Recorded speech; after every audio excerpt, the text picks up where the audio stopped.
I never thought at, 18 years old, I was actually going to become a world champion. Never. I couldn't fathom that. It was, the journey seemed so long, but time passes regardless. So what I ended up doing, and this was a part of the recovery journey of my eating disorder, was, how does a champion think, act, sleep, train? How do they face adversities? And it's really when you put yourself in the shoes of who you want to be and practice that daily, do you end up actually manifesting that? You attract the things that you need to.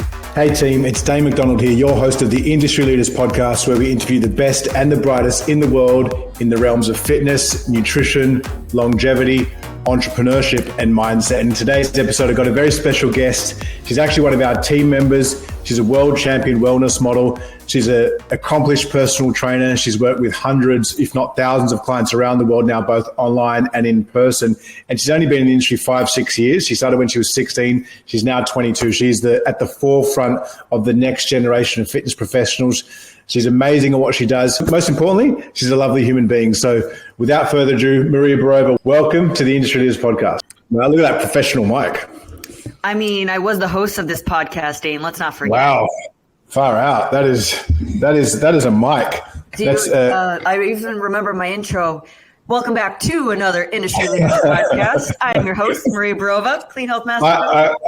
I just did one. Look, I feel a little bit inadequate in comparison. Look at this little thing. Oh, Daine, you need to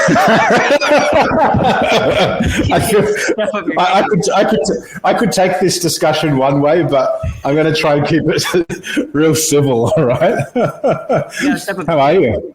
I am doing really well, and I'm really excited to be a guest on this side of the mic of this podcast. I know. I'm really keen. And a very well-deserved guest. I actually just did you a massive, it might sound like a massive prop up, but it was actually all the truth, just talking about how far you've come in the last kind of 5-6 years, everything that you've been through, which kind of leads you to being here today. I really just want to, I guess, deep dive straight into it.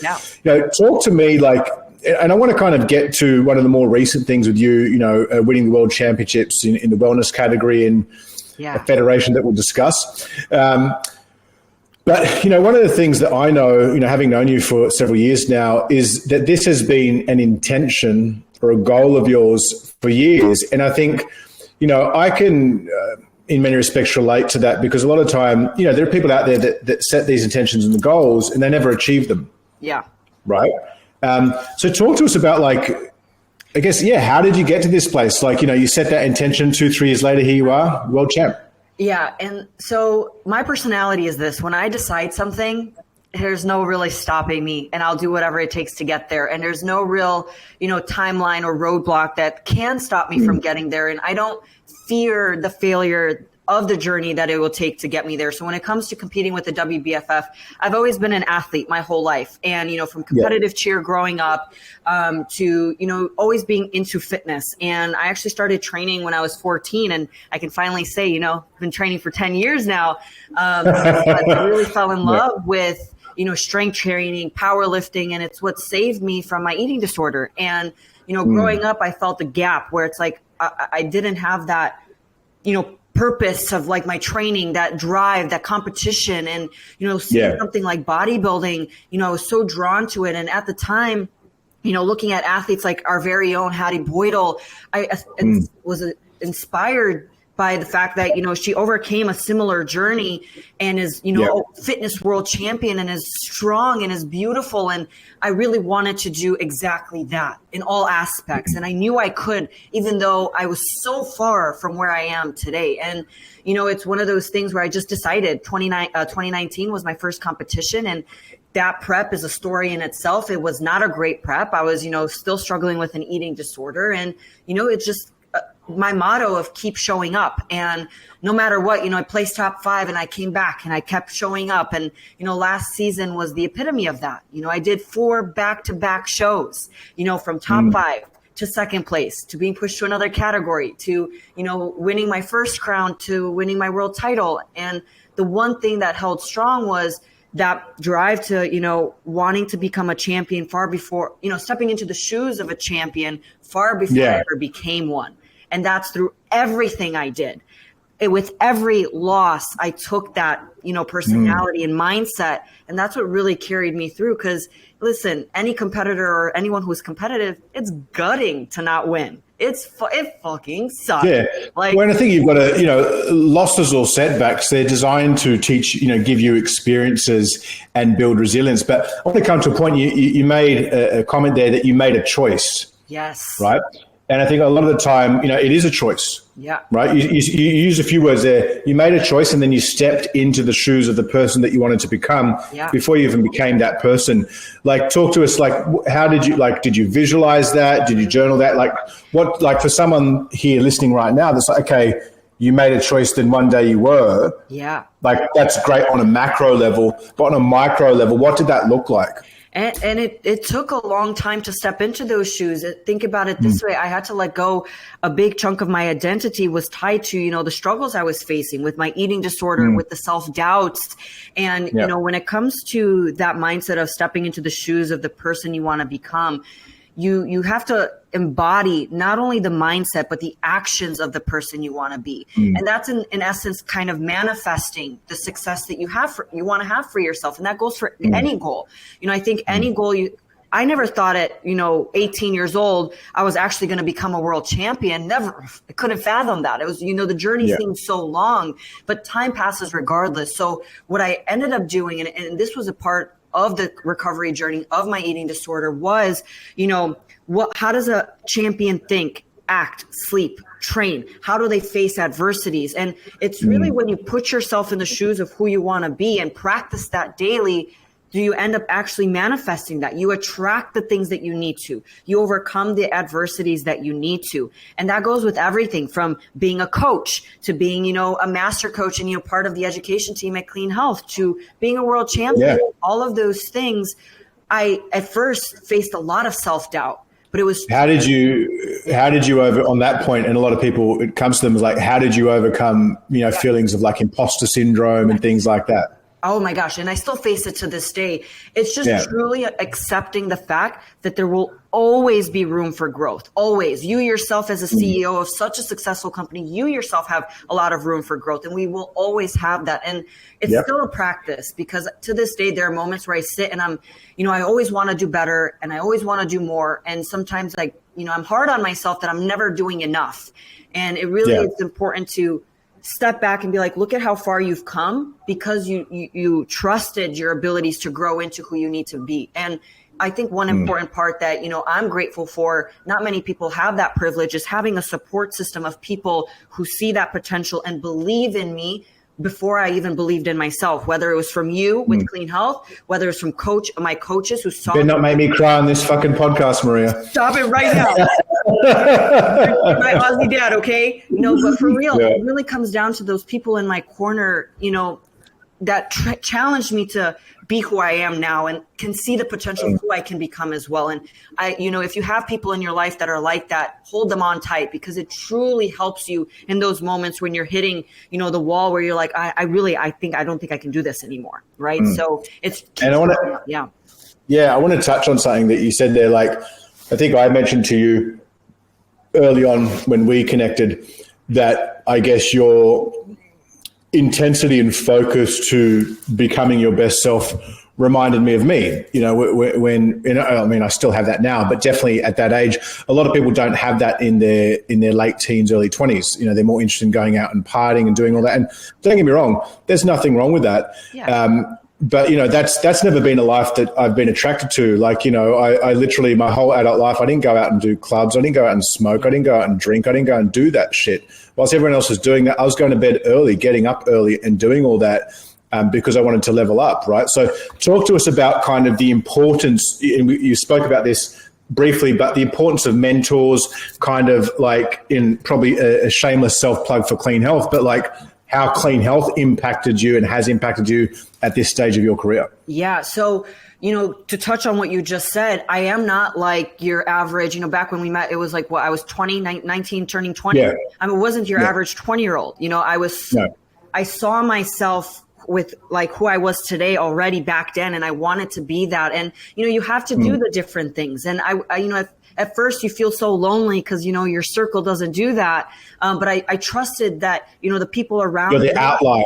You are who you surround yourself with. So when you guys took the chance on me as a master coach back in the day, I was like, okay, as scary as this is, I'm taking those steps to who I want to become. And I honestly, to this day, anybody that asks me, any interview I have, any conversation I have, especially when it comes to my career as a coach, I give all my credit to Clean Health, and it truly, and to you, specifically Clean Health, but to you for seeing that potential. Because imagine standing with the big dogs. You have people like Sebastian Oreb, Lane Norton, Hattie Boydell, you yourself. Who is Maria Birova? Maria Birova didn't have any weight back then. Maybe a little bit of weight now. I got a little street creds, but it was just putting myself into a room full of people who were far more successful than me, knew so much more than me. And in those moments, I truly, and still to this day, feel like a sponge, whether it's from mentorship from you, whether it's from education, learning from people like Seb, Lane, who I looked up to when I first started. I was like, I want to be just like them. And, for whatever reason, and whether it was manifestation, faith, I don't know, those doors opened for me, and I took it full. Well, I'm a big believer, like the energy and tensions that you set out, because your thoughts are constantly ruminating. We've got tens of thousands going every day. So if your thoughts and your process is out there towards living a certain way, being a certain way, attracting a certain level of person or individual into your life. And if that is the predominant thought pattern, eventually that will happen. And I always encourage people to step back and actually look at it from a serendipity standpoint, because it's not coincidence that you had that thought pattern and then somehow, we were able to connect and do that. And I've seen it time and time again. Talk to me about for trainers, again, I use the term outlier for yourself, and that's a really big compliment. But for most trainers in your generation, what do you think is one or two things that they're either not doing or missing out on that is actually stopping them from, realizing their true potential and having an impactful career? Yeah, I think especially as a young PT, you're going to, especially in the world of social media, you're going to feel like the market is oversaturated. You're going to feel like you never know enough. You're never good enough. Are you even qualified enough to, be able to help people? And, I say this to our PCA coaches and any of our students, you just need to start, because I promise you this, the more you wait, you're only pushing your journey further. Because when I explain my journey, I've been a coach for over 6.5 years now. Imagine I waited until now to start. There's 6.5 years of experience that I wouldn't have had under my belt. And when I first started, one of the things, I dove in deep with is, okay, I don't have years of experience to stand up with the big dogs, but what I do have is that unstoppable to show up and be like, hey, I'm going to double down on things like education. I'm going to work double time. I was working overtime hours, in person, online, studying. Before being a Clean Health Master Coach, I was a student. I was like, I'm going to know everything I need to know to bring the best for my clients. And one of the biggest mistakes PTs make, especially young PTs, is they want to be like X person, X figure that they see online, and they copy that, verbatim, but then they're not authentic to themselves and why they're actually pursuing that. My mission was I wanted to impact as many people as I possibly could. If I could transform one client's life, my first client was my epiphany moment when I was able to hear feedback like, you've changed my perspective on nutrition and how to nourish my body. Oh my gosh, I wish I had that person for myself, and I had to do it by myself. So seeing that, me being that role for other people, that sparked it for me. And I was like, I don't care if, I'm not abiding by the typical, I went to school to be a nurse, everybody that's listening. And that changed business. And I was like, you know what? I'm pursuing fitness and my passion for fitness. So I did that while I was in uni. And, my parents were a little gutted when anybody around me was, she's just a PT. I get that all the time. She's just a coach. She's just PT. Listen, this PT is hustling hard, changing lives, impacting not just other people and other PTs, but also, hey, I'm making a living out of it. Guys, we're not going to pretend like we're not talking about finances. I'm making a living doing what I love. And it's freaking work, and I work a lot, but I'll take that. Well, I was going to say on that, like, I think one thing that a lot of trainers these days do I think is they chase the lifestyle first. Yes. Right. And don't get me wrong, like, you know, work-life balance, whatever you want to call it, like having that time to yourself, it's super important. And, you know, like I'm a massive proponent and execute on that on a day-to-day myself. But one thing I'll say about you is, you know, you work like me. You know what I mean? Like, and so I look at you and even when I met you initially, I'm like, I know that you're going to be successful. It's just, you know, whether it happens now or tomorrow, it will happen because the number one variable that you need to match that future potential of yourself is, especially when you're starting, you are going to have to super compensate and do twice a day training using the coaching analogy to fast track your time to get there, i.e. put the work in. You're not going to build a 7 figure business, whatever it is, working 30 hours a week initially. I haven't seen anyone that's done that.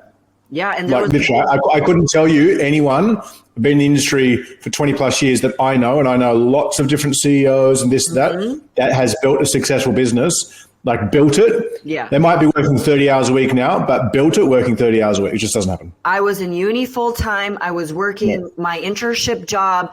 I was creating, you know, that was at the beginning. I was a master coach and I was juggling in-person coaching to pay for uni. And then I started my online coaching, and slowly but surely I started to weed out, you know, those jobs just for finances and started just pursuing my passion. And for those of you that don't know, I was actually ballsy right when I graduated from university. You know, that's when everybody starts applying for jobs. And I was like, Daine, here's my resume. How can I actually be embedded within the company? Because I believed in the mission itself. And you got to be ballsy like that. What was he going to say? No. I mean, sure. Well, I'll say something on that though, for people that are wanting to, like, you know, like, because, you know, to me, you've had, you know, 10 years of career in a few years, right? Yeah. So for people that want to fast track that, one thing with you sent through your CV and a cover letter and all that.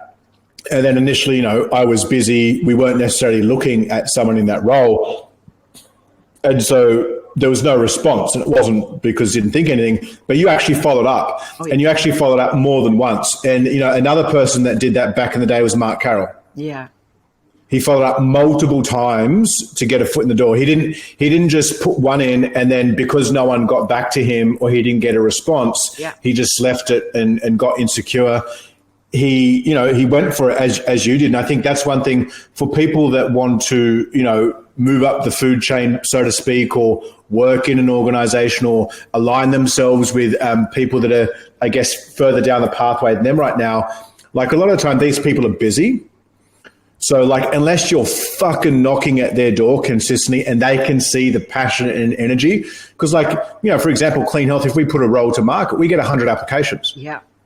So like, how do you sift through that? A lot of the time as the employer, you're sifting through based off the energy and the attitude of the individual. Exactly. And that's what you have to be ballsy when it comes to, you know, pursuing these things, whether it's a career goal, a personal goal, you know, same thing with, you know, my competitive career. It is hella ballsy. I never imagined I could, you know, claim a title like that. And you just have to truly be, it's that not fearing failure. I don't fear failure. You know, even when it comes to little minute things on the day-to-day, I take criticism like to help grow and build me. There's never been a time where someone said something to me, whether it's like a score sheet from competing or feedback from the team, whatever it may be. What do? I take it. I'm like, okay, how can I be better? Or if I'm doing something, I'm like, okay, I'm happy I'm doing a great job, but what can I do to be better? And it's like that drive of like constantly improving yourself. It's going to set you apart, because a lot of times people reach a certain point of their life and they're complacent. Well, that's only going to keep you there. If anything, you're going to start regressing. If you're not growing, what's going on, right? You're exactly stagnant. So talk to me, like, you know, obviously, you know, you've built your career up, you've built your brand up, you built your business up, you know, 6 figures plus, all that type of stuff. Like, what does a day in the life look like for you these days? Oh, I love that question. So again, I'm very grateful that everything I do is tied around health and fitness. So I am, for those, like, you know, sleep is very important, but I'm really bad at it. Because you fucking are. Seriously. I just get really excited about what I do. So for those of you who don't know, on top of being a coach, I am a clean health master coach, but I also am a communications manager. So you'll see me in the student communities, all the behind the scenes and all that fun stuff. So a lot of my day consists of, waking up early, starting off with the community, whether it's engaging with students, answering questions. Then I go into my clients, right? I start answering their questions, doing all the admin work. And then I dedicate time to focus on me. So when my Aussie fam is asleep, that's usually the morning time for me here in the States. That's my time where I'm, focusing on my training, doing all the tasks I need to do for like my personal goals, whether it's, chores, meal prep, all of that stuff. So it's like I wake up in the morning, admin work, I do my training. And then, as right now it's mid-afternoon, that's when, my Aussie fam wakes up and I start doing all the wonderful work when it comes to doing, education, podcasts, live mentorship calls, working with students. And, it's interesting because I wake up and go to sleep thinking about fitness and health and wellness, talking about it. It's my whole entire world. And I can't get tired of it. I've already been doing this, over 3 years now. And I still to this day, I'm like, I can continue doing these things because I am so passionate and there's just so much room to learn and grow. And hey, that's our mantra. We learn, evolve, grow. And that opportunity each and every day just makes me so grateful. To be able, not only, like I said earlier, impact my clients' lives, but these coaches are then going to impact their clients' lives, and to have that, opportunity. Oh, of course, I'm grateful for that. Being able to impact, get these messages from these coaches, like it, to me, it's pinch me moments. And those are the types of things that do make me get up out of bed and have those late nights, because it is a passion for me. As stressful as times can get, truly, we all face it with anything that we do for work. Yeah. It's just that. It's that passion that's like, I'm doing something so much more meaningful. And I feel like my purpose is filled, and I'll do it any day. Yeah. Talk to one comment there. You mentioned being grateful for quite a few things, which is great. Talk to us about, like, do you have anything that you do in your day specifically? Like when you talk about like any kind of rituals, routines that you do to ground yourself. And then like that's part one, but then part two, I want you to talk about like the importance of mindset. Yes. So when it comes to rituals like that, I actually have a practice within my coaching team. It's called your 5-minute mindfulness. So those are our mindful minutes. So it's not something cheesy where it's like open up your journal and write things, because it's what I feel in that day, whether it's journaling, whether it's turning on some music, whether it's spending time with my pup, whether it's taking care of, it's 5 minutes of truly just grounding myself and setting the intention for the day. I do have a strong faith in God, so that's also a big thing for me in the morning. I make sure I dedicate some time to that as well. And again, both of those practices really fulfill my purpose of what I have to do for that day. And if I skip that, that's when I'm the most stressed and most timid. And so there have been times where I've been so busy that I, used to skip that. And I really regained that consistency, especially after, seeing you do your consistency with the meditation when I was in Aussie. I was like, okay, I need to keep doing that no matter how busy. Everyone has 5 minutes. Everyone pop open your screen time. You have 5 minutes from your screen time to dedicate to nurture your mindset. And mindset is such an important thing. That's why my coaching is called Mindful Bodies. Our mindset is actually what sets you up for success with whatever that you're doing. Because if your mindset isn't there for anything, whether it's your health and fitness, your business, your relationships, everything else will follow suit with how you think, because that's where it starts, right? What you think dictates how you act. And every decision you make is a vote for the person you want to become. And that's the mindset I carry. Every decision, everything I choose to say and do is contributing to who I am and who I am becoming. So I carry that responsibility with everything I do. And I truly try to be very mindful of that, because it starts to like domino effect, once we start self-sabotaging, and we all have those times, right? Where it's like a spiral effect where we're making decisions that don't feed into who we want to be. But then we sit there and we're like, why are we here? No, you're fully responsible for that. Your decisions are getting you there. So pull yourself back to that responsibility of, okay, what decision can start derailing you into the direction you want to start going? Definitely. So talk to me actually on that point, and, routines and things like that. Like you obviously, like with your clients in your online coaching business, like what type of demographic are you primarily serving? And then, what are some of the challenges that you find that you're having to help them with to become their best selves?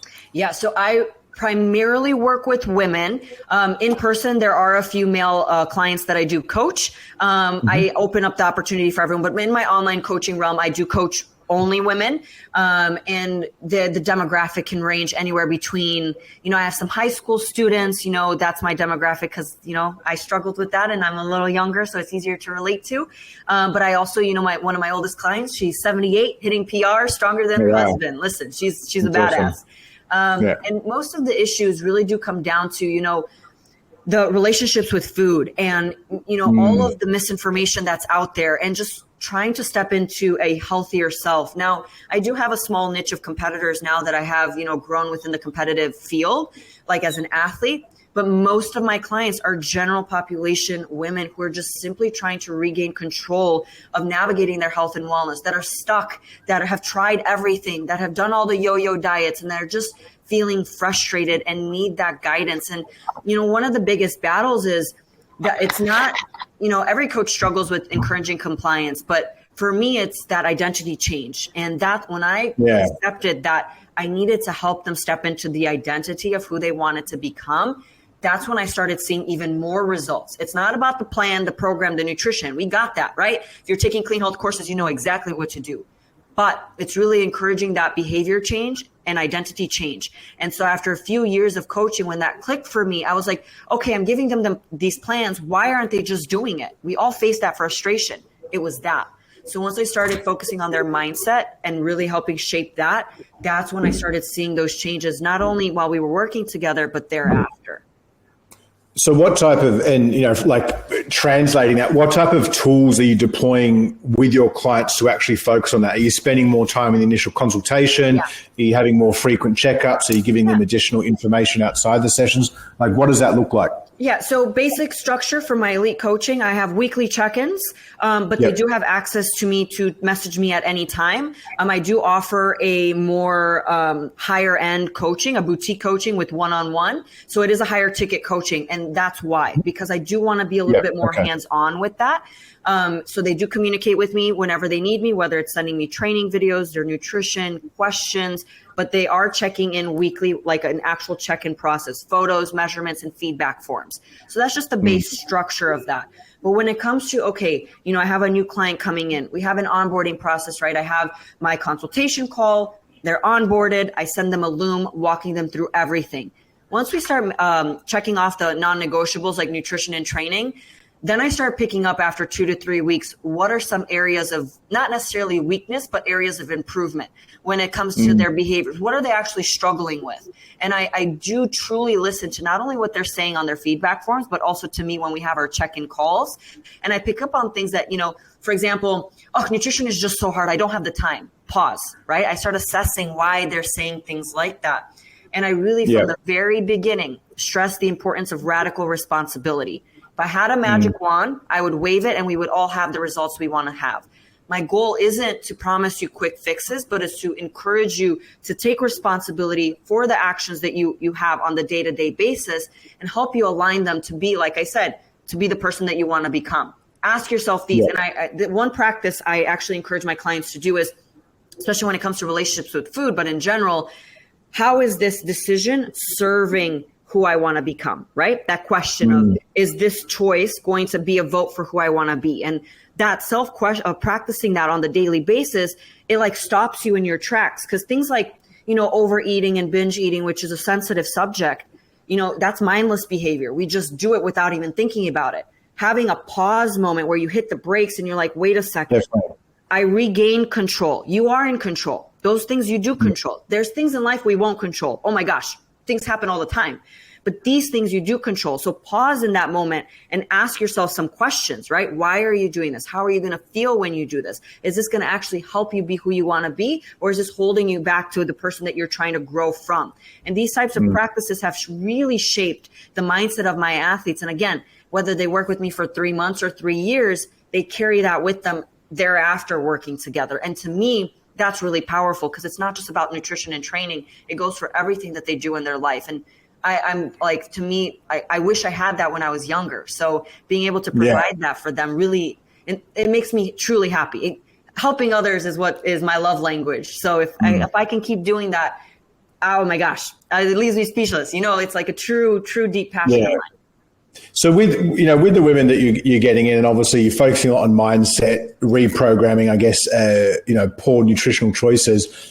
In terms of things like training frequency and stuff like that, like for the average client of yours that is getting results, that is dropping body fat, like talk to us a little bit about some of like the training variables. Are they training 5 times a week, 3 times a week? Like, what is kind of like a phase one for most of your clients coming in look like to kind of help reset them, reprogram them, and get them into some good habits with their training? So everything is basically custom tailored to what they're able to consistently do. I always ask them, what is the bare minimum that you can commit to?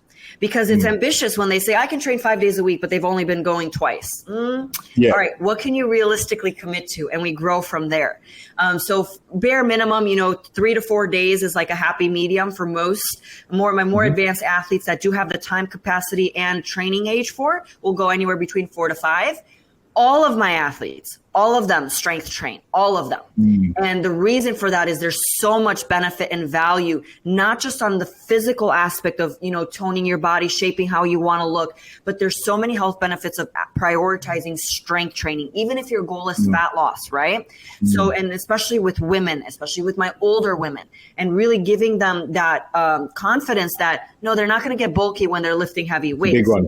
And it's shifting their mindset to be stepping into like being more empowered. Like, yeah, your body may not be changing fast, but look at that PR you just hit. You're lifting heavier than, the gents standing behind you. Like, you want to feel like a badass. And being empowered through that is something that I found true passion in. So of course, through my own experience, I see myself helping my clients do the same. And, it's talked about in a lot of our courses too, training the female athlete is a big one. It literally reiterates all of those practices of simply, strength training can benefit anyone of any age, of any gender. And there's so much empowerment that's in that. So long story short, usually 3 to 5 days is a basic structure. It's tailored to what they have available, their training age, their experience. And what I actually do is I have them send me training videos, and I use that to, start shaping the intensity and what I'm actually throwing their way. We master the basics. Once that's checked off, now it's time for me to push them. And one of the things I love is when athletes send me training videos and I challenge them. I'm like, oh, 60s, how about 70s? But coach, that's so hard. No, pick them up. Let's see. Right. And they surprise themselves. And so it's truly, shutting down their self-doubt and trust yourself, trust your legs, trust your arms, trust your strength. And it's, stepping into that. Oh, I can freaking do this. Oh, I'm going to prove you wrong. Coach, you said 60. I'm going to show you 65. Right. And like having that mindset of truly falling in love with training and nutrition. It's only going to keep them doing it for lifelong, not, 6 to 12 weeks. 100%. To lose a few pounds. So on that point, like with, and you mentioned athletes, like you are obviously working with people that want to compete and stuff like that. So whether someone listening right now is a trainer that is thinking of maybe competing for the first time, or just someone that's into their fitness that wants to take it to the next level, like what would be some words of wisdom from someone that's obviously competed a lot now, won a world championship? Like what would be your 2 to 3 key points of advice for someone looking at competing? Yeah, I think, one of the biggest ones is, don't be afraid to be a beginner. You're not going to become a champion overnight.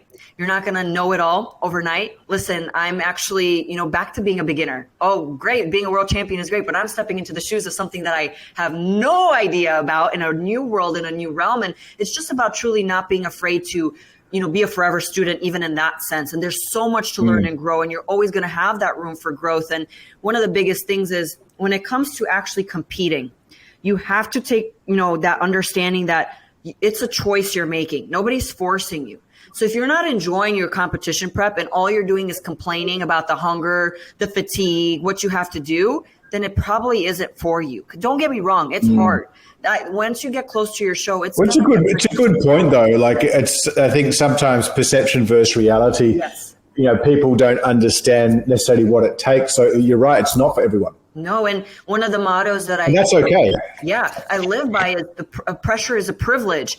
The fact that I'm dieting is a privilege. There are people who don't have even money to afford food. So the fact that it's a luxury for me to be dieting, so I shift my mindset in that sense. Don't get me wrong. It fucking sucks sometimes, but it's truly embracing that and, seeing it from that different perspective that, okay, I made this decision and I'm committing to this decision. So I will do whatever it takes to get to that end goal. And you're committing to showing up for yourself because nobody else is responsible for that but you. Right. So if I'm tired, okay, that's great. And what if I sit and I don't do what I need to do? Well, there goes, being the best that I can be. It's not my coach's fault. It's my own. So it's truly taking, again, radical responsibility for the decisions that I make. And it's that pressure is a privilege. And I'm privileged to do these things and stepping into the shoes of the champion. What is a champion going to do? Yeah, they're tired. They're hungry. They're in pain. But they're going to do it anyway, because temporary feelings should never stop you from doing what you have to do. Right? Even if you don't feel like it, you got to do it. And that goes for everything. Well, let's actually talk about competing and a lot of the big news with the WBFF recently. Like, what's your whole thought process and all that? Talk to us about your thoughts on the whole thing. And probably quickly elaborate for some people that don't know what's happened. Yeah. Talk about that and then talk about, I guess, where you see the competing world going after this too. It's funny because the first podcast I did was 2 days after my world championship, and it's going to be drastically different than this conversation. So again, I'm very grateful for everything that I learned on my competitive journey with the WBFF. The friendships, the actual prep, my coach, everything, the experience was amazing. I climbed to the top. I reached that epitome of like every, competitor's dream to be a world champion. But even before everything crumbled, I will say this, I felt very empty. That title didn't give me what I thought it would give me. And that is why, everyone I had a conversation with that week after my show is don't tie your identity to these things, because whether you win first place or last, you still go back to the same thing the next day. The glory lasts only up until that time you get off that stage. So even before everything crumbled, I felt the post-show depression hit me the hardest it's ever hit me, because I hit the epitome end goal. I'm a freaking world champion. I'm like, oh my God, I did the thing. And I'm like, wait a second. It didn't feel like what I thought it would feel like, right? I'm proud. Yeah. Don't get me wrong. I'm very proud, but it didn't fill the gaps that I had, that I was trying to fill voids with that.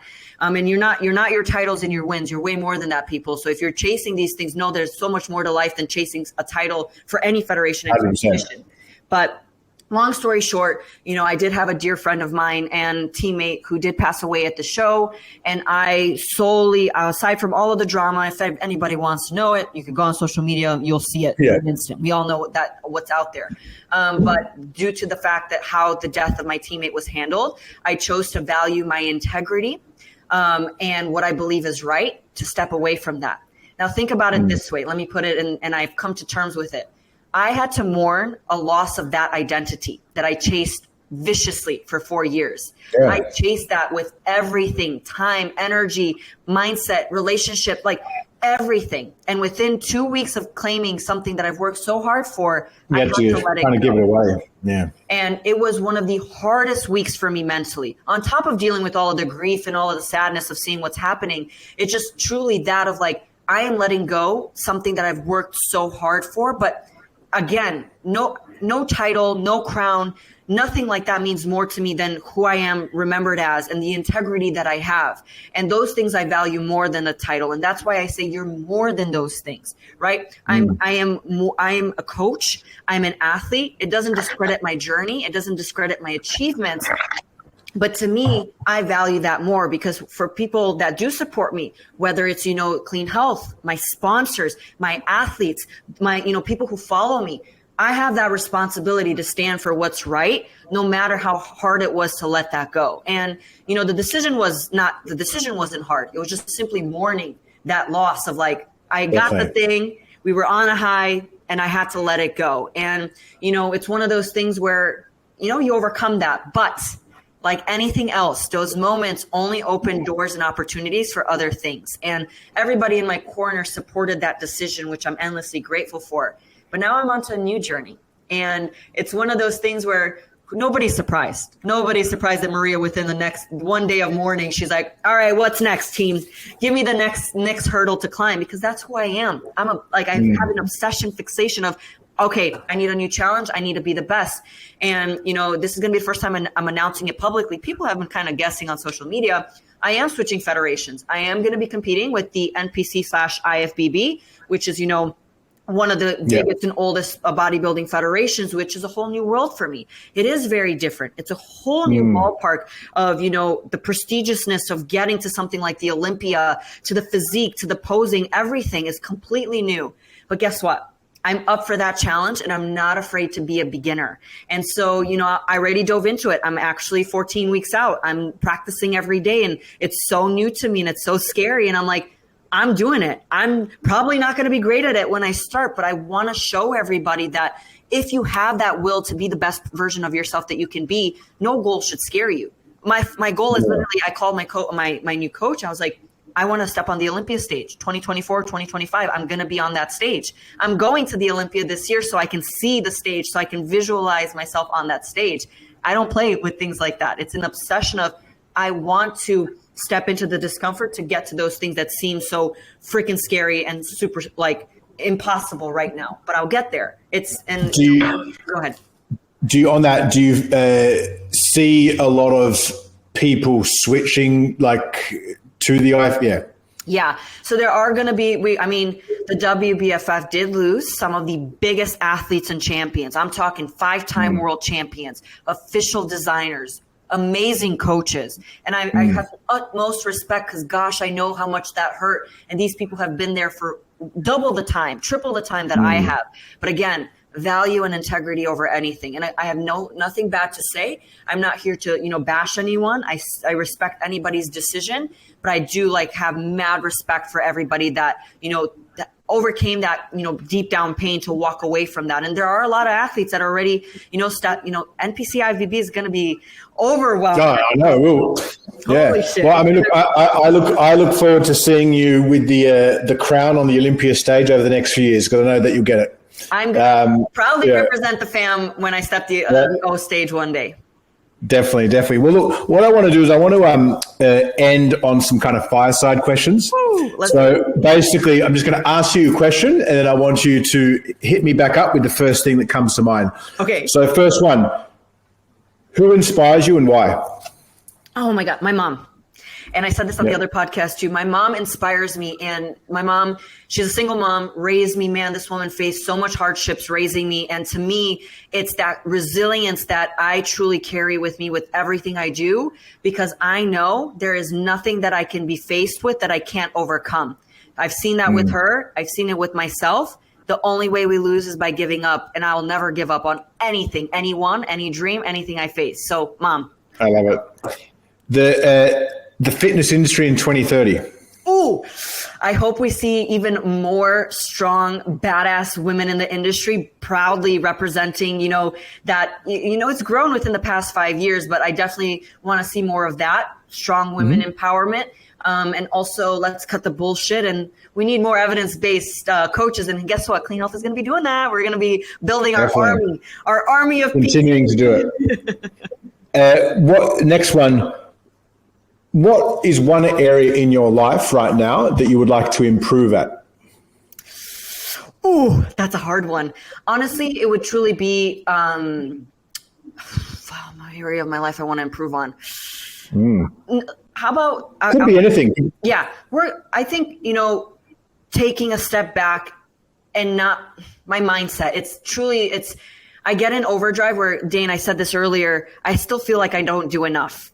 I still feel to this day, it's like, Maria, you're not doing enough. You're not doing enough. I need to practice being more present and being appreciative of how far I've come, even though I'm going to work relentlessly to get where I want to be. So it's that, practicing being more present and being grateful for how far I've come. It's probably, I'd say, the biggest challenge for most people that are, very ambitious and driven towards goals. Yeah. It's like you can spend a lot of time reassessing the past and looking into the future, but not actually being here in the now. Yeah. And I think, for me, one of the things I do every day to do that is I generally, even now, the first 90 minutes to 2 hours of my day, won't touch my phone. Yeah. I've gotten myself into a position where I can do that now, but I find that allows me just to be more present and connected to myself and kind of really get that grounded time. Yeah. Happiness. What does that mean to you? Happiness to me, man, that's my goal of every single day. And I touched on this earlier. Nothing makes me happier than being able to impact somebody's life. Truly, deep down, if one person a day, if I can impact them, whether it's with something I say, a gesture, whether it's even something big like coaching or whatever it may be, if I can impact one person in my day, I truly, truly deep down feel true happiness. And to me, if I continue doing that, not only is my impact going to be the greatest it could be, but that's where I find the true joy and happiness. And whenever I'm feeling down, listen, we're not going to pretend that we're all happy, jolly, go lucky every single day. Yeah, of course. But I remind myself of that. I remind myself like, Maria, you feel really sad right now, but just know somebody out there is really grateful for your existence. So keep holding on. So that's what keeps me happy. Definitely. And then last one, what's next for you in the next 12 months? Okay, so my goals, obviously, making waves in the NPC IFBB competitively, definitely chasing that pro card. When it comes to my business, I want to learn how to actually hire a coach and put trust in someone else but myself. I have every role in my coaching business, like every role. Within Clean Health, I want to be an even a more appreciated, respected educator. Catch me at the seminars, actually teaching instead of hosting. Wink, wink. Well, presenting at Clean Health Live on the Gold Coast. I'm building the street creds. I'm building the education. Yeah. And, those are the types of things that if I can impact more PTs, that's something I want to do. So within the 12 months, 3 main goals I want to focus on. And then lastly, it's the self-nurturing of the mindset and taking a step back to be like, dang, I'm really doing this thing. And as much as I want to be doing more, I'm grateful for where I am. And I'm ready for any type of criticism, failure, challenge. Bring it on. Bring on the pressure because that's what's going to propel me further. I love it. Well, look, you're a weapon. I know that. And people that know you know that. But now people that are listening to you for you the first time, they're going to know that too. So for those that don't know where to find you, where can they find you, Maria? So you can follow me on Instagram at Maria_Birova and Clean Health. You can see me at Clean Health. Yeah. If you follow you will see me hosting all of these lives, providing education. That's where you can find me. And as always, I'm here to answer any and all questions, whether it's about education, coaching, mindset, whatever it may be. Daine, all I got to say is thank you, thank you, thank you. I don't think I'll ever be able to share that gratitude enough, but I will aim to do so by the impact that I can leave for your own mission with Clean Health. 100%. I'm crying in the club for everybody listening. We're going to be crying. Well, look, lots of love. You know that. Well, look, why don't we... let's let each other go because in 12 minutes, we've got to get in front of 100 odd students for the Physique Coaching Academy, all right? Working cap back on. Thanks so much, Daine, for having me on the podcast. Thanks, Maria.